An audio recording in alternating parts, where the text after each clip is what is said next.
கிடச்சிருக்கு. நல்ல medium size பெரிய சைஸில் கிடச்சிருக்கு. இன்றைக்கி பெரிய மீன் ரோகு மீன் கிடைக்கலனாலும் நல்ல சைஸில் வந்து ஜிலேபி மீன்கள் கிடச்சிருக்கு. போதும் போதும்.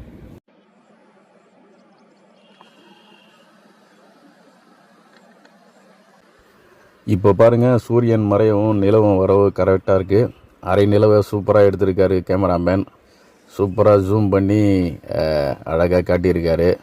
கேமராமேனுக்கு ஒரு பாராட்டை தெரிவிச்சுக்கலாம். அடேங்கப்பா, நிலவுக்கு அருகிலேயே அவர் நம்மளை கொண்டு போயிட்டார். திறமையான ஆள் தான் அவர். ஸோ நண்பர்களே, தொடர்ச்சியாக என்னுடைய வீடியோவை பாருங்கள், சப்ஸ்கிரைப் பண்ணுங்கள், ஷேர் பண்ணுங்கள். உங்களுடைய ஆதரவுக்கு நன்றியை தெரிவித்துக் கொள்கிறேன். மீண்டும் அடுத்த வீடியோவில் சந்திப்போம். நன்றி, வணக்கம் நண்பர்களே.